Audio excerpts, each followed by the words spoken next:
Thank you for that warm reception.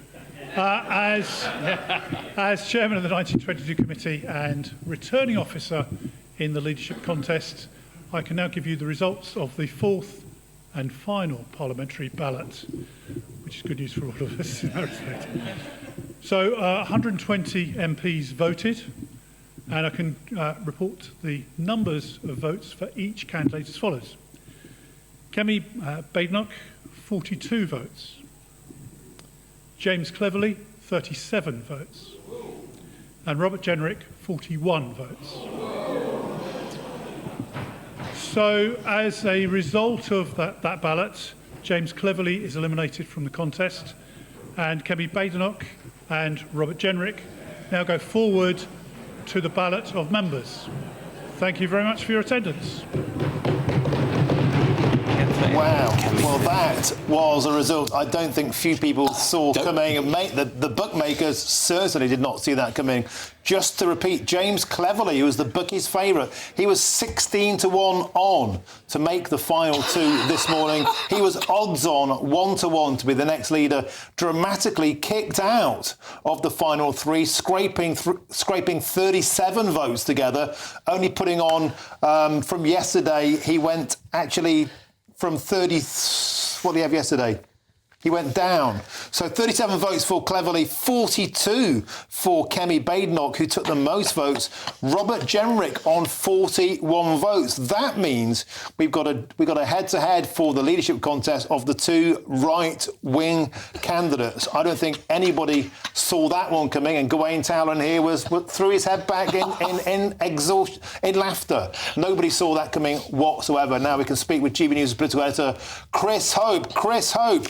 That was a result I think very few people saw coming. Everybody expected, as we said, there to be a centrist versus the right-winger. Instead, we've got a head-to-head between the two right-wing candidates. Chris, I can see you're astounded. Tell us your reaction. I'm very rarely surprised in politics. I'm astounded by what has just happened, because literally no one thought that James Cleverly would go out at this round. He looked like he was going to hoover up the 20 spare votes from Tom Tugendhat. He's a moderate centre-left candidate. Instead, unbelievably, he's gone back by 2. Jenrick's gone ahead by 10. And Badenoch has won. Kemi Badenoch has won the Tory MP's vote, which no one saw coming. I don't know what's happened. I'm going to have to explain this to viewers and listeners at some point. We're going to get guests over here to explain. These Tory MPs, they are the most extraordinary electorate. I'm sure Gawain Towler's chuckling away in the studio at this, but no one saw Kemi Badenoch winning the vote after what was a difficult conference. No one saw Robert Jenrick coming through as second place. And now James Cleverly, whoever everyone thought was amassing votes, piling them up, ready to dispense them to work out who he wanted to face in the final two, he's out. It is extraordinary.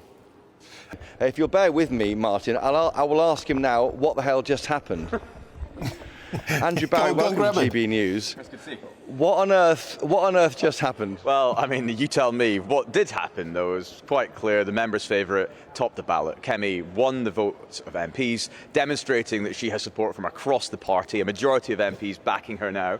And we look forward to taking the arguments out to the membership and seeing how she gets on. I know what just happened. I can read numbers, but how did it happen? I mean, once again, your guess is as good as mine. I'm just delighted that 42 MPs saw fit to back Kemi Badenoch today. Quite clear she's the members' favourite. Quite clear she's who Keir Starmer fears most, and quite clear she's the only one with the plan to renew this party and take it into the next election. This party is now lurching to the right, isn't it? The two centrist candidates have gone. It's a choice between a right-wing candidate and a second right-wing candidate. No, I don't think that's true, but we need to become a Conservative party once again. I think there's a lot of people out there who don't really understand what the Conservative Party stood for in the last election. Some people accuse us of being too far to the left, other people accuse us of being too far to the right. Kemi's plan is to bring everybody together and develop a policy platform that will appeal to the majority of the British people. That's what she's going to do. And just very finally, Kemi Badenoch was the one candidate who wanted to go to the full distance to the 2nd of November. There's no chance now of ending this early, is there? I don't think so, purely because the mechanics are already set in process and the machinery is all set in train for a 2nd of November result, and I look forward to it. Andrew Bowie there, spokesman for Kemi Badenoch, equally in the dark. I will come back with more intelligence later, Martin. I'm very, very surprised in politics. You can see most things coming. Labour's landslide looked pretty obvious in the polls from a few weeks out, but literally no one saw James Cleverly going out. Basically, as an MP told me a few moments ago, he was the effective leader of the opposition until 10 minutes ago, and now he's out. With me now is Danny Kruger, spokesman for the Robert Jenrick campaign. Danny Kruger, I'm going to ask the same question I asked Andrew Bowie. What on earth just happened? I don't know. What did Andrew say?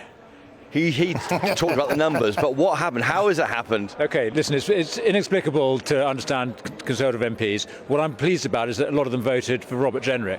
We now have a race between two very good candidates. By the way, my commiserations to James Cleverly for a good campaign. He's a great Conservative. We, as a party, are going to have to come together at the end of this. But now we've got Rob and Kemi. I mean, I think what happened is enough people decided that those were the right two to put to the membership. I think the members want one of those two, by the way, is my sense from my local association. I think people will be pleased with this outcome. We're going to have But they're both from the right, though, aren't they? You've got two right-wing candidates for the base. How will that appeal to all of Britain at an election, which is broadly more centrist? Well, actually, I think what they both stand for is change, and I think Robert stands for it best because he has a comprehensive plan for how to win back the voters that we lost, to reform on one side, to the Liberal Democrats and Labour on the other. So actually, I think we've now got a choice between two candidates, both promising to be the change candidate. I only think Rob is the genuine one in my view. And then whoever wins, we can then go to the country with a real commitment. We're going to deliver for them in the way that I'm afraid to say, despite a lot of good work we did in the last government, we didn't successfully do. We've got to rebuild our trust with the public, and that does mean changing ourselves. It means shifting down a generation. These are younger. You don't have a much younger leader than Keir Starmer going to the next election. That's interesting. It's only more to the right. You've got Robert Jenrick promising ECHR withdrawal, Kemi Badenoch promising a rewiring of the entire parliamentary party. Maybe this is the moment at which the party woke up to the state it's in. It needs to have some kind of radical surgery. I think that's right. I think in 2019 we were elected on a mandate to change the country, and I think Kemi's right to talk about rewiring the state. Robert Jenrick makes the same point. Fundamentally, the British government doesn't work for the British people. And one element of that, by the way, is the ECHR. It's our entanglement in international legal frameworks we need to get out of. But there's more to do as well about reforming the public sector, getting the economy working properly, making Whitehall work, reducing the size of government so that it works better for the people. And I think we can go into the next election with a very coherent, proper plan for reform. Just one final question. Can you explain how your candidate went backwards yesterday and then let forward 10 votes today to come second? That's what happens in these races. We're talking about small numbers of MPs, sadly. We only have 120 people. And I'm afraid to say they move around during the race to decide who they want to put forward. I mean, these races are always difficult. I'm glad to say Robert picked up support consistently through the race. We started way behind. He's now emerged as one of the top two, and I'm very pleased about that. I think he's demonstrated his seriousness and his hard work and his commitment to a broad church that the Conservative Party is, while having a very coherent plan for the changes that we need. Well, Danny Kruger there, again with no real explanation. I shall bring you more intelligence on what on earth just happened. It's a surprising afternoon. Chris Hope and Danny Kruger, thank you very much for that. And joining me in the studio, I'm still with the former Labour advisor Matthew Talbot and the former head of comms for Reform UK, Gawain Towler, trying to make sense of what's just happened. Matthew, the bookies called it right, though. The bookies shifted dramatically this morning. They had Kemi as the favourite at 8-11. Cleverly slipped 11-8. The bookies got it right. We got it wrong. The MPs got it wrong. All the so-called experts got it wrong. On to what this could mean for the Labour Party. You made an excellent point during the break about Kemi is very good at the dispatch box, and people remember and notice that. Yeah, I think the general public who aren't political geeks like the rest of us and living for it will mostly normally see things like the news at 10 and Prime Minister's questions, and that'll be their sort of political insight. She is very effective at the dispatch box. Because she is a black woman and a very proud Conservative and very forthright in her views, it puts Labour on the back foot a bit, I think. I think Labour have always been seen as a little bit condescending towards race and the sort of diversity sort of stuff. And I think the Tories are a lot better on race than what certainly historically used to be. And with that, it will put Keir Starmer in a very uncomfortable position on things like immigration, Black History Month, any sort of diversity stuff that's raised and that can be painted as sort of quote-unquote woke. She would be out of the two now that I think would cause a larger headache for Keir Starmer, and I think whether it be for good reasons or bad, would show something different on offer compared to the fact that people sort of said that you couldn't get a cigarette paper in between Rishi Sunak and Keir Starmer. So she's certainly going to offer something if she wins. I think Jenrick, it will remain to be seen. He doesn't strike me as that much of a threat at the moment. Gawain, politicians, journalists, they like to make a big, sauna dance about, she'll be the first black woman. Do the electorate care about any of that anymore, or they just want the best person for the job? I honestly think that the vast, vast, vast majority of the people of this country really don't care. Can they do a good job? Really, we're past that. We really are. People said that in 1976 when Thatcher became leader of the Tory party before she won the general election. Are the Tories ready to vote for a woman? Well, yeah, they were, weren't they? And so, frankly, I don't think this is the issue that some people would like to make it. I do think that my concern for a Badenoch-led Tory party, and it's showing concern for a party I have no concern for, of course, is that she has, and I know plenty of Tory MPs that she has knifed in the back in the past. She may have support. The mathematics of having 40 being a majority of 120 being fascinating to me. But she having support, yeah, she has support there. But day to day, working with her all the time, knowing that she's going to leak, knowing she's going to brief against you, knowing she's going to stick you in the ribs, because she's been doing it before. We all know that. The beginning of this campaign, the leaking of the meetings notes and all the rest of it. They may support her because she might do exactly what Matthew's been saying and be that difference and look different and be different and create clear blue water, as they say, between the two parties. Matthew, final word to you this hour. So it could be the case that the Conservative Party have the first black woman leader, and that's rather an embarrassment for the diversity card players in the Labour Party.